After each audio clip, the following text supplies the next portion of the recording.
Every time that you take on a role, it seems like you totally transform into the person. Well, thank you. It does. Like, why Margaret Thatcher? Why take on this role? Why take on the first female leader in the Western world? Because there aren't that many roles like that. Like there aren't any. um, yeah, this was a really interesting challenge because it looks back at a big, turbulent, colorful life from the point of view at the end of its life, at the waning end of an old lady's life. And so it's concerned almost as much with a personal story of the 3 days in that lady's life as it is with the big, famous events that she remembers when she looks back. What did you learn about her that kind of surprised you that you didn't know before? Well, I learned that she didn't have a cook. I mean, she's the longest serving prime minister in the 20th century, and she made dinner. That's I mean, working women all over the world will really understand how amazing that is. Especially, you know, there were no computers then, and so she took home reams of paper, boxes of things she had to go through every night. She had prodigious energy and was more prepared than anybody that she came into contact with, because she had to be, because she was the first, because if she cried, they would say, oh, see, it's a woman, she's crying. So she obliged herself not to show emotion. But in her purse, she carried little sort of inspirational cards. And one of them was by Benjamin Disraeli, another prime minister of England. And it said, never apologize for feeling, because when you do, you apologize for truth. So there were so many little interesting surprises about her, you know, about her humanity that caught me up short and made me more interested in playing someone who could at the same time be very hard, very cruel, very high-handed with people. So it's that dichotomy that's interesting. And this was more of a, I guess, an intimate look into her relationship and how she was at home a little bit more. Yes, this was about the relationship that sustained her, whether she understood how important it was to her during those heady days. Yeah, it's about the love affair with her husband. Mm-hmm. And there were some physical challenges to playing this part. I heard, you know, you're the hump. Yeah, you do. You have to bend over, because I was playing someone who was 86 and emulating a certain posture that she now has. And,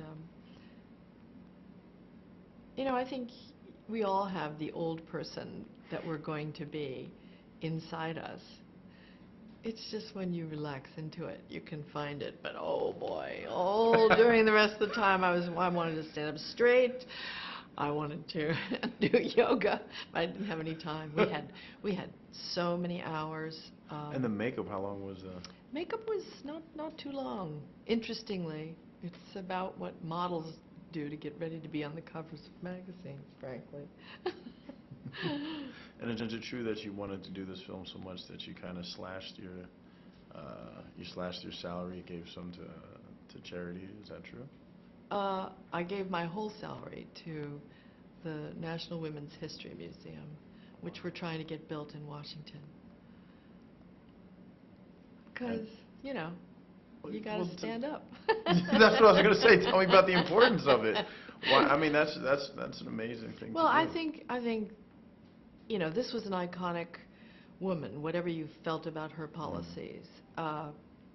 She did sort of blaze a trail in the 20th century. I remember when it was 1979, she was elected prime minister. My friends and I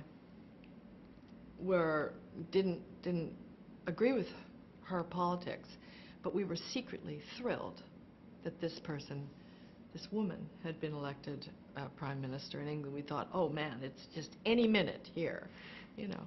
So here we are 30 years later. Now, how was your, can you describe 40 years later. your...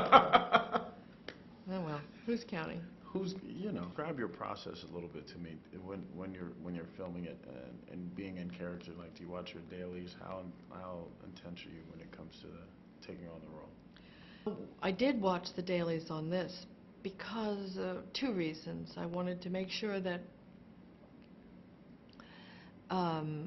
elements of the old lady that I portray for about half the film were already present in the young one, and I wanted the young one to be present in the old one.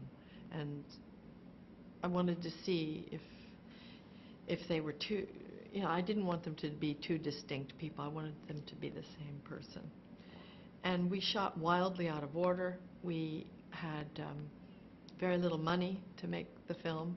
It's hard to make serious, challenging movies now. So we didn't have time to reshoot, so I had to make sure that we had everything we needed first time round. Now, is it true you're going to be playing Hillary Clinton upcoming film? Possible? Possible? What? That's what I was told. Oh, at the Kennedy Center Honors, Nora Ephron made a joke. Nora Ephron made a joke about the fact that I had played Karen Silkwood, Karen Blixen, Julia Child, and her, Nora Ephron. And she said to the Secretary of State who was sitting there, not that you don't have enough on your mind already, but watch out, because she's studying you. And she'll play you better than you play yourself.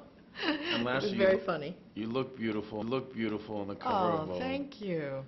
How'd you like the shoot and everything coming out? Well, I really have to thank Anna Wintour, who just a good part of that article was dedicated to the National Women's History Museum and its proponents, among them Madeleine Albright, Maya Angelou, Eleanor Holmes Norton, Senator Collins, Representative Maloney, Barbara Bush, the younger, and Tricia Nixon Cox. We had a very interesting bipartisan group, all hoping to get Congress to let us build this museum. So, well, congratulations. You look beautiful. Anna really did that and made it happen. First time on the cover of Vogue? I said, no way. Yeah, well, I had to lose weight before I got on the cover of Vogue.